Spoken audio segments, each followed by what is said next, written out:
अरे आप के भी थोड़े बोलोगे भाई, हम आपके आभारी थोड़े हैं बोलोगे कि आपने हमें इस दलीय नेता, महत्वपूर्ण एक एक आदमी बैठा हुआ दलीय वंदे नेता मातरम के 150वीं वर्षगांठ पर हमें आपने बोलने का अवसर दिया मान्यवर, उसके लिए हम बहुत बहुत आपका आभार व्यक्त करते हैं। जहाँ तक सवाल है मान्यवर वंदे मातरम का,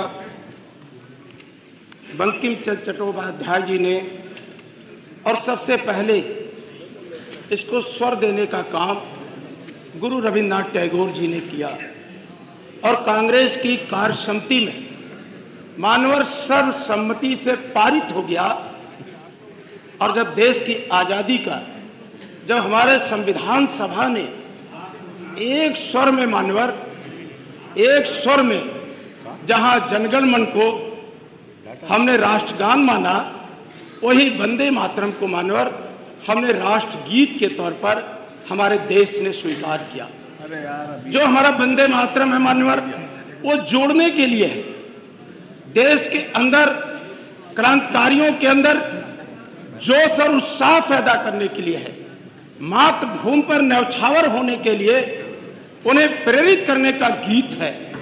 ये वंदे मातरम हमें वो लोग आज शिक्षा दे रहे हैं जिन्होंने अपनी शाखाओं में कभी वंदे मातरम के गीत नहीं गाए मान्यवर। आज हमें वो लोग वंदे मातरम का पाठ पढ़ा रहे हैं मानवर, आज हमें वो लोग वंदे मातरम का पाठ पढ़ा रहे हैं जिन्होंने 70 साल लग गया अपने संघ के मुख्यालय पर राष्ट्रीय ध्वज फहराने का काम नहीं किया। मानवर, हमें गोडसे की विचारधारा के लोगों से वंदे मातरम का उपदेश सुनने की हमें कोई आवश्यकता नहीं है। और समाजवादी आंदोलन का इतिहास मानवर, आचार्य नरेंद्र देव से लेकर जयप्रकाश नारायण, आप हमें उपदेश देते हो। अंतरराष्ट्रीय स्तर का केंद्र आदरणीय श्री अखिलेश यादव जी ने इसे गोमती नगर के अंदर बनाया था, जिस पर आज आपने ताला लगाने का काम किया है। जयप्रकाश नारायण का इस देश के आजादी के आंदोलन में मानवर हजारीबाग को जेल के अंदर फाड़ करके जो इस देश के अंदर जज्बा पैदा करने का काम किया मानवर, उनसे अनुसरण करना चाहिए। एक तरफ तो आप अतीत की तरफ जाते हो और दूसरी तरफ अतीत से आप कुछ नहीं सीखते हो। आपके अंदर वंदे मातरम एक दरार पैदा करने के लिए औजार के तौर पर आप प्रस्तुत करते हो। आदरणीय केशव जी बोल रहे थे कि किसको पीड़ा हो रही है।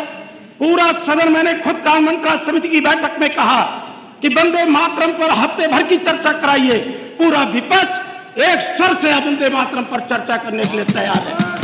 आखिर ये कौन सी मजबूरी है कि आप चर्चा को 3-4 घंटे में इतने बड़े राष्ट्रीय दस्तावेज पर, जहां 403 माननीय सदस्य वंदे मातरम पर चर्चा में भाग लेना चाहते हैं, आखिर उस पर आप कुछ घंटे में चर्चा को खत्म करना क्यों चाहते हैं। मानवर, ये ऐसे लोग हैं जिन्होंने आजादी के गीत, उनसे प्रेरणा लीजिए, अशफाक से वंदे मातरम कहते कहते फांसी के फंदे को चूम गए। पंडित राम प्रसाद बिस्मिल वंदे मातरम कहते फांसी के फंदे पे चूम गए। शहीद रोशन सिंह, उनके इतिहास से आप प्रेरणा लीजिए। आपके पास तो आजादी के महापुरुषों का कोई इतिहास नहीं है। कभी आप सरदार पटेल को मानने लगते हो, कभी आप आचार्य नरेंद्र देव को, कभी जयप्रकाश नारायण को। आपके रास्ते में सबसे बड़ा बाधा कोई है तो भारत का संविधान है, जिसे डॉक्टर भीमराव अंबेडकर ने लागू करके इस देश के अंदर जो गरीब है, पिछड़े हैं, दलित, उनको हथियार दिया। मानवर, आपके पीठ के ऊपर जो राष्ट्रपिता महात्मा गांधी की तस्वीर लगी मानवर, साबरमती आश्रम में जब क्रांतिकारियों की बैठक होती थी आदरणीय केशव मौर्य जी, तो राष्ट्रपिता महात्मा गांधी उस बैठक में एक भजन गाते थे कि रघुपति राघव राजा राम, रघुपति राघव राजा राम, पतित पावन सीताराम, ईश्वर अल्लाह तेरे नाम, सबको सम्मत दे भगवान। आप बांटना चाहते हो देश को, इतना खूबसूरत देश को आप बांटना चाहते हो। आपकी दरारवादी नीतियों से आज मुल्क के सामने संकट पैदा हो जाता है और आपकी नफरत भरी भाषा से मैं इनसे क्या शिकायत करूं। लोक सेवा आयोग की भर्तियों में पिछड़ों के आरक्षण के साथ लूट मची है। लेखपाल भर्ती का जो विज्ञापन आया है, बिना परीक्षा दिए पिछड़े वर्ग और दलित समाज के लोगों को बाहर का रास्ता दिखा दिया जा रहा है। बाबा साहब ने जो अस्थायी नौकरी का प्रावधान किया था भारत के संविधान में, आउटसोर्सिंग ला करके इतिहास आदरणीय केशव मौर्य जी को कभी माफ नहीं करेगा कि जब पिछड़े और दलितों के अधिकारों पर हमला हो रहा था तो डिप्टी सीएम ऐसे आराम फरमा रहे थे, कभी पिछड़े और दलितों के साथ खड़ा नहीं। हमें मानवर, हमें वंदे मातरम से कोई ऐतराज नहीं है। वंदे मातरम से हमें भारतीय जनता पार्टी के प्रमाण पत्र की कोई जरूरत नहीं है।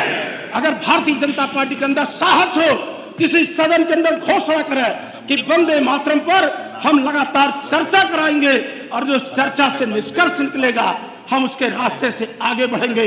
इंकलाब जिंदाबाद मानवर ये नारा किसने लगाया? तुम मुझे खून दो मैं तुम्हें ये नारा किसका था? भारत माता की जय हो, ये नारा आप लगाए थे?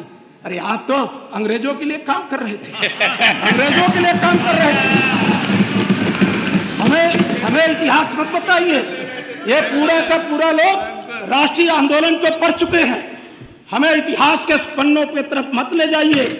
बापू का हत्यारा किस विचारधारा का है पूरा देश का लोग जानते हैं। एक मिनट सुन ले मानवर, हो गया 6 मिनट। मानवर 1 मिनट सुन ले। नहीं बस अब 30 सेकंड में खत्म करिए। कोई 8 मिनट कोई नहीं। राष्ट्रपिता महात्मा गांधी के नाम से आखिर भारतीय जनता पार्टी की इतनी नफरत क्यों है?